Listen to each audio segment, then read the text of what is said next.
My wife lied about her job while I covered all expenses, so I walked away without warning. And she realized too late what she lost.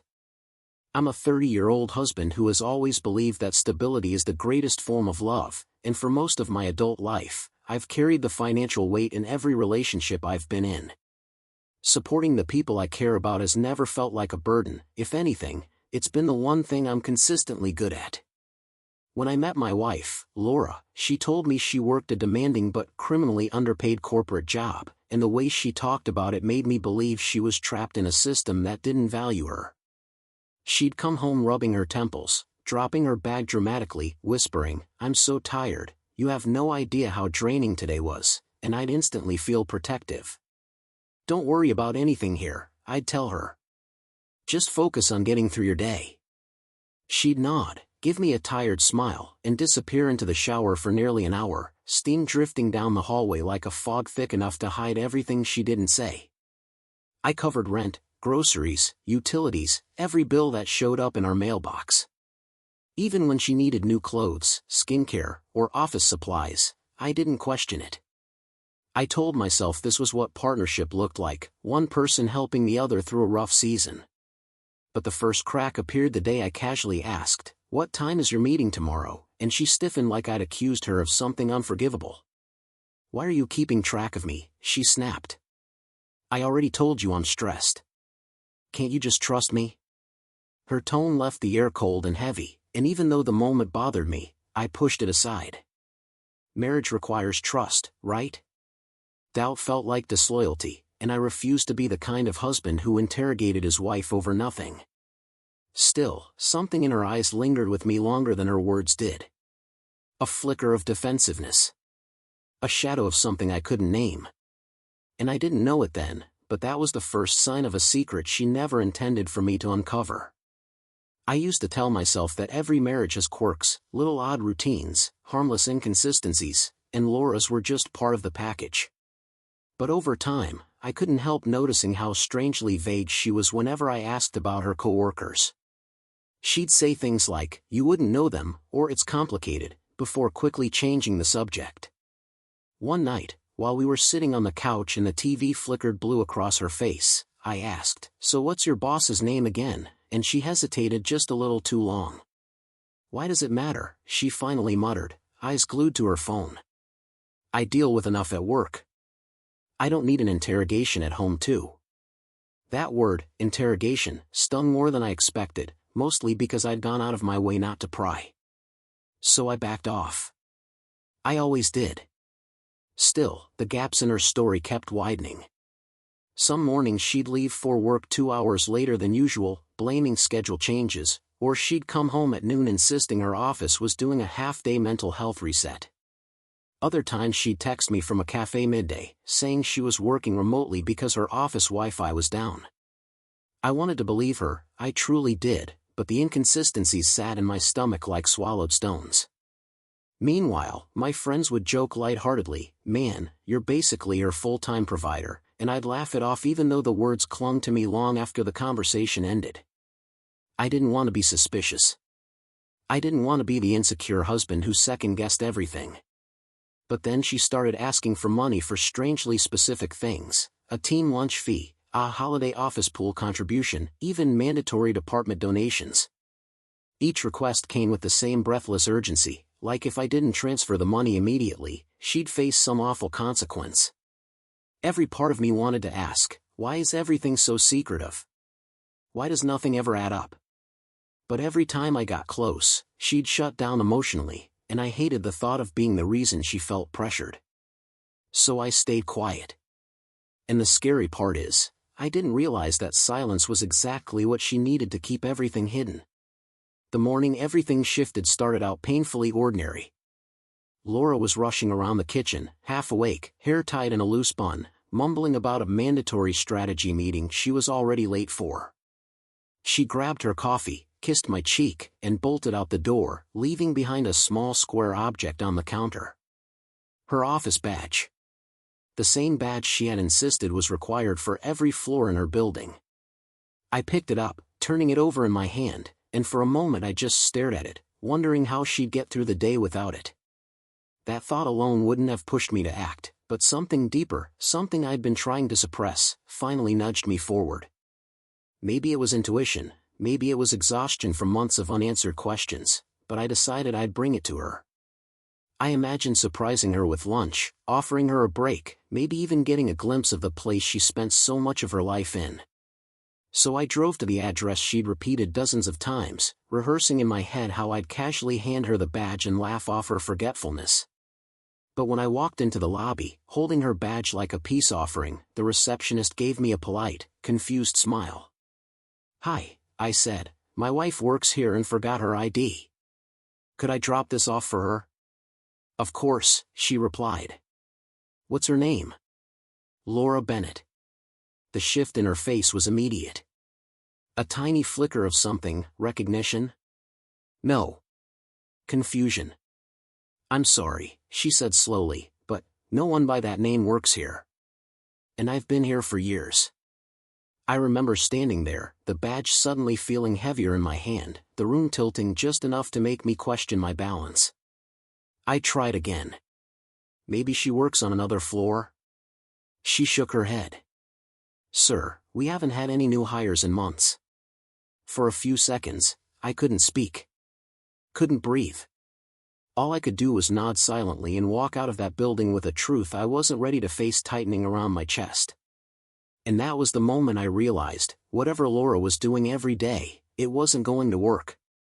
Driving home from her office, I felt like my body was moving on autopilot while my mind spun in 1,000 directions.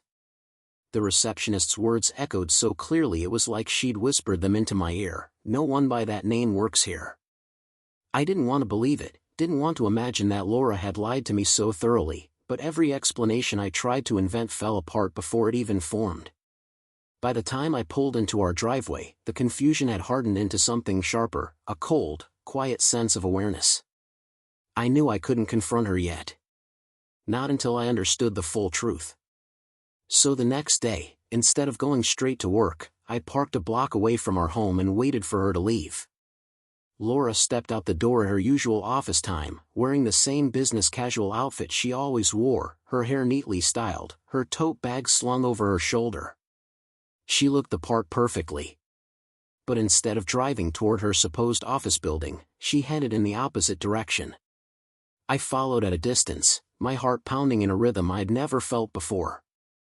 She spent the first hour sitting in a cafe, laptop open but untouched, scrolling through her phone with a blank expression. At noon, she wandered to a park, sat on a bench, and stared at nothing. By 2, she was walking through random neighborhoods with no destination in sight, just drifting, like a person avoiding somewhere she wasn't supposed to be. That night, while she showered, I checked our bank account. Not one deposit from her employer. Not a single trace of income. Not even a freelance transfer or side gig payment. Nothing. When she stepped out of the bathroom, steam following her like a veil, I forced a casual smile. "Long day?" I asked. She nodded. "You have no idea." I studied her face, calm, practiced, untouched by guilt, and it hit me that she had been lying long before I ever suspected. And if she was capable of lying this easily, what else was she hiding? It took only a few more days of watching Laura's routine unravel to realize she wasn't just lying about work, she was living an entirely different life when I wasn't around. One night, after she fell asleep with her phone face down on the nightstand, I noticed the faint glow of a notification.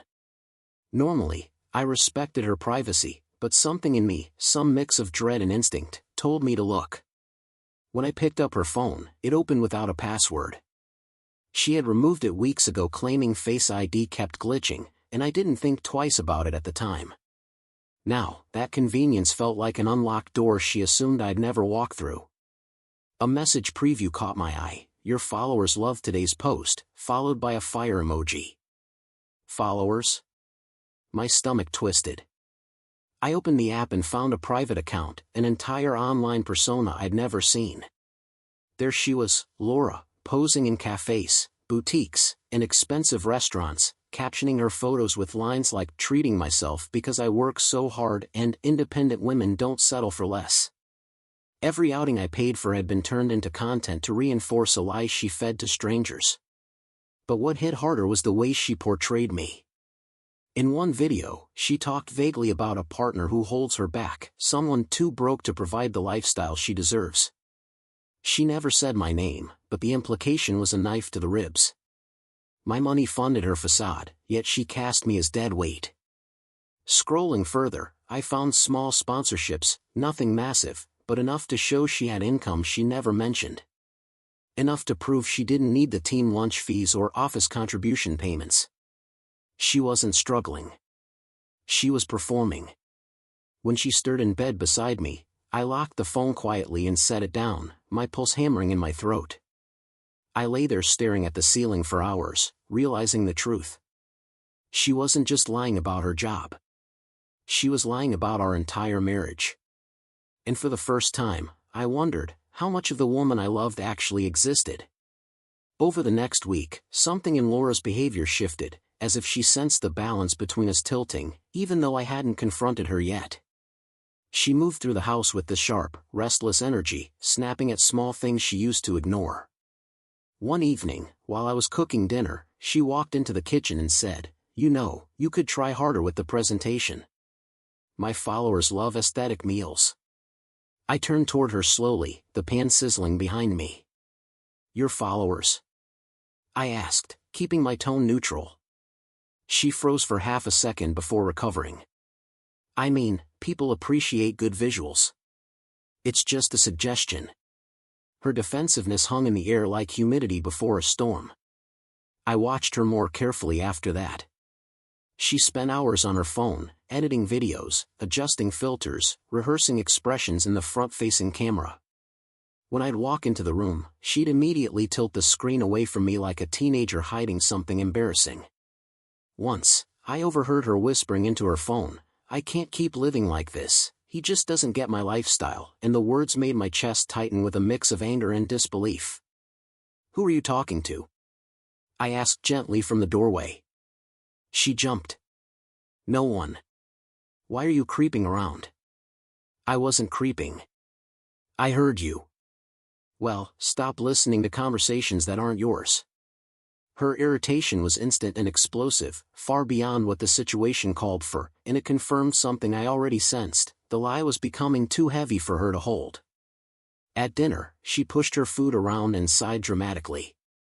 "You never support me anymore," she said. "You're always questioning me." "I've barely said anything," I replied. "Exactly. You're distant. You're cold." She was rewriting the narrative before my eyes, flipping my silence into an attack, my restraint into cruelty. And for the first time, I saw past the performance. She wasn't overwhelmed by work or burnout, she was overwhelmed by the weight of her own deception.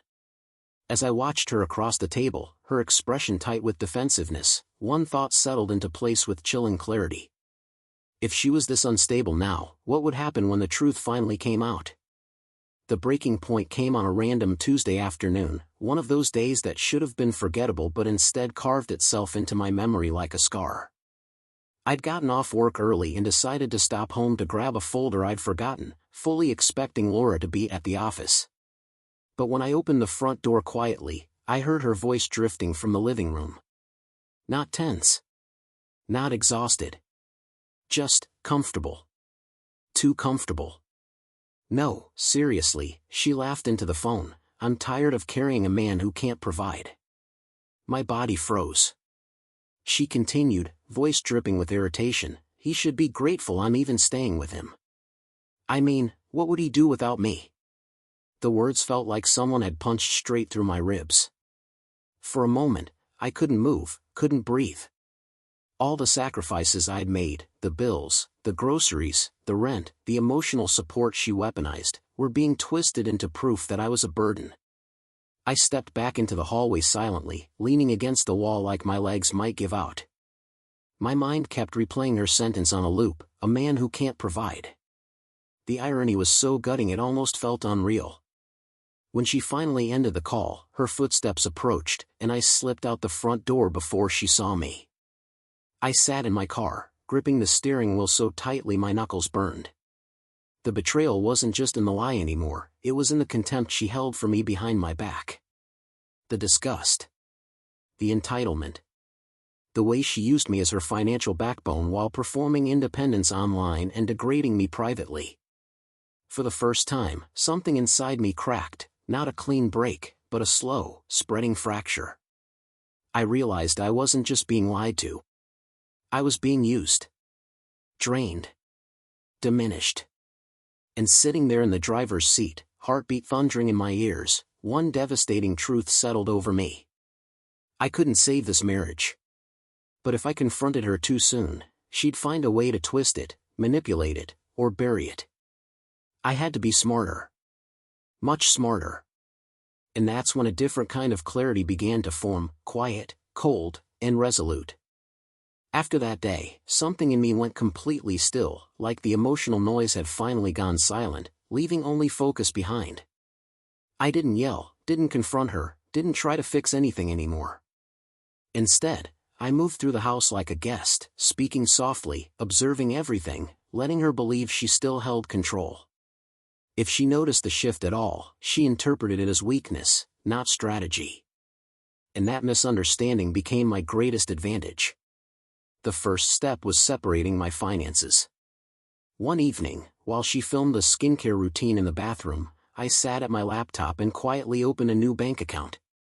My hands shook slightly, not from fear, but from the weight of finally choosing myself. I rerouted my paycheck, changed passwords, and removed myself from every bill I'd been carrying. It felt like picking up pieces of my own identity she'd slowly stripped from me. Next came documentation. For weeks, I'd taken screenshots, her fake posts, her sponsorship messages, her comments degrading me. Now I printed everything, slipping each page into a folder I kept hidden in my car. I even recorded the day I overheard her on the phone, her voice dripping with arrogance as she called me a burden. Every piece of evidence felt like a small anchor keeping me steady. When I met with a lawyer during my lunch break, she listened carefully, nodding with a mix of professionalism and sympathy. "You're doing the right thing," she said. "Document quietly. Leave quietly. Don't give her a chance to manipulate the narrative." Her calmness made the plan feel real, tangible. At home, Laura continued living in her curated fantasy, blissfully unaware. She asked for money less often now, assuming she had already beaten me down emotionally. She spent her days lounging, filming, complaining, never noticing how I watched her with widening clarity. I spoke less. She noticed that. "You're acting weird," she snapped one night. "Just tired," I replied smoothly. And for the first time, it wasn't a lie. Because beneath that quiet exterior, every step of my exit was already in motion. And soon, she would realize just how wrong she'd been about the man she thought she controlled.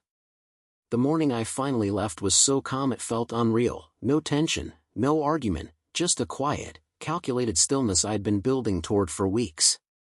Laura slipped out of bed before sunrise, humming softly as she got ready for her workday, completely unaware that this would be the last time she walked out of our home as my wife. I waited until I heard the front door close and the familiar jingle of her keys fade down the driveway. Then I got up, stood in the doorway of our bedroom for one long breath, and let the reality settle over me. This was it. No dramatic goodbye. No confrontation. Just silence.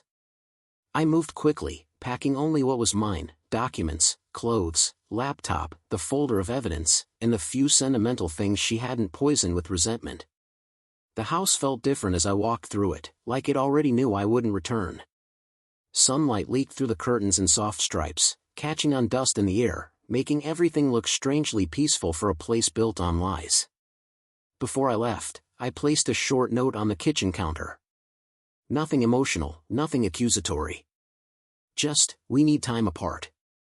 Please don't contact me." The pen marks were steady, controlled, so different from the chaos inside my chest. Then I disabled the joint cards, closed access to the accounts she relied on, and redirected every remaining bill in my name. Within 24 hours, the financial scaffolding she had been standing on would collapse entirely. She had no idea how much she depended on me until the dependency was gone. By the time she started calling, first twice, then 5 times, then dozens, I was already hours away, sitting in a temporary apartment with my phone face down on the table. Her texts came next, a frantic mix of confusion, irritation, and veiled insults disguised as concern. I answered none of them. That night, she posted a vague online breakdown, fishing for sympathy and spinning a story about being abandoned. But without me funding her lifestyle, the cracks in her persona widened instantly. People noticed. They questioned. Doubt spread fast. And for the first time, the silence wasn't suffocating. It was freedom. The kind she never thought I was strong enough to take. It didn't take long for the fallout to begin. By the second day, Laura's messages had shifted from confused to panicked, paragraphs of frantic texts about unpaid bills, locked accounts, and unexpected issues she couldn't understand. I kept my phone on silent as I sat in my temporary apartment, watching the unread notifications pile up like the debris of a life she built on top of me. At noon, she sent a voice note, her breath uneven. "Why isn't the rent going through? Did you change something? Call me back. Now." Hearing the strain in her voice should have made me feel guilty, but instead, it just highlighted how much she had taken my support for granted. By the next morning, the panic had mutated. "This isn't funny," she wrote. "Everything is bouncing. My card got declined at the grocery store. What's happening?" Her entitlement stripped away the moment she realized her financial safety net wasn't magic, it was me. Meanwhile, her online persona began unraveling. She posted a cheery video about treating herself to a self-care day, but people commented immediately, pointing out inconsistencies. "Didn't you just say you were on a business retreat? Why are you filming from home at 11 a.m. on a weekday? Is everything okay? This seems different." Brand reps started emailing her publicly, asking why she hadn't completed sponsored content she had already been paid for. One even commented on her post, "We've been trying to reach you regarding deliverables." It was a death sentence for her curated image. Watching the cracks widen felt surreal, not satisfying yet, but sobering. I wasn't destroying her life. The truth was. By evening, she sent one last text before the storm fully hit. "Please. I need you. Everything's falling apart." But I didn't respond. I didn't owe her an explanation, not for the truth she created herself.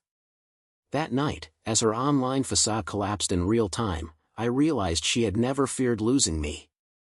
She had only feared losing what I provided. And for the first time, she was finally feeling the weight of that loss. On the third day, she finally found a way to reach me. Not through texts, not through calls, I ignored all of those, but by showing up in person. I heard the knock on the apartment door while I was sorting paperwork, and for a moment, I just stared at it, frozen. Then her voice came through, thin and trembling, "Please. I know you're in there." Something in me tightened, not sympathy, not anger, just a steady, detached calm I'd never known before. I opened the door. She looked nothing like the polished, camera-ready version of herself. Her hair was unbrushed, her eyes red, makeup smeared as if she'd tried to pull herself together and failed halfway through.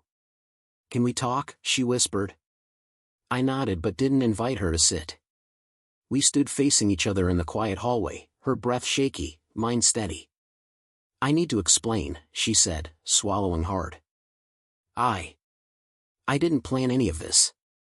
I didn't say a word." She took a step closer.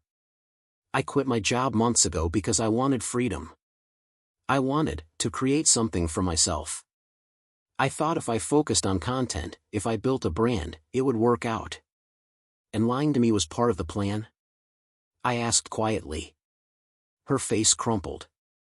"I didn't think you'd understand. I thought you'd try to stop me, and then things just got out of control." Tears slipped down her cheeks. "I didn't mean to hurt you. I just needed time. And support. And I thought you'd always be there while I figured things out." There it was. Not love. Not remorse. Not accountability. Assumption. "You could have talked to me," I said. You could have trusted me. I know, she whispered. And I'm sorry. I'll fix everything. I just need you.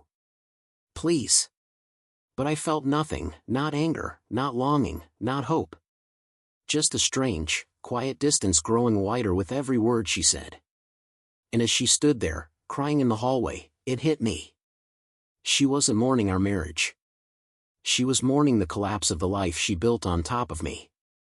And I hadn't even told her yet that I wasn't coming back. For a long moment, we just stood there, her trembling, me unmoved, until I finally stepped back and said, Laura, this isn't something I'm coming back from. The words came out calm, almost soft, but they cut through the air like a blade. She blinked rapidly, as if trying to process a language she'd never heard before. No, you don't mean that, she whispered. You're just overwhelmed.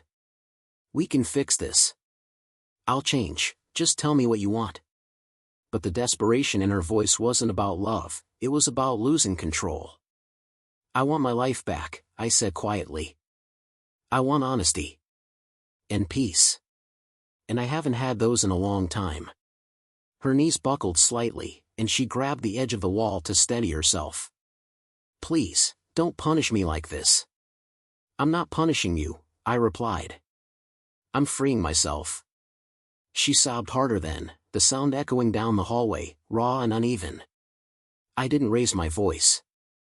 I didn't comfort her. I didn't argue. I just let the truth sit between us, heavy and immovable. When she finally whispered, I can't do this alone, I felt a strange clarity settle over me. You were never alone, I said. You just didn't want the person you actually had. The silence after that was devastating, not loud, not dramatic, but final. She looked at me like she was seeing the real version of me for the first time, the version she'd underestimated, taken for granted, rewritten in her head to fit her narrative. And I could tell from her face that she finally understood something she never expected. I wasn't weak. I wasn't dependent. I wasn't trapped. I was done. I walked her to the door, opened it gently, and waited until she stepped out. She hesitated, wiping her cheeks with her sleeve. Is there anything I can say to make you stay? She whispered. No, I answered.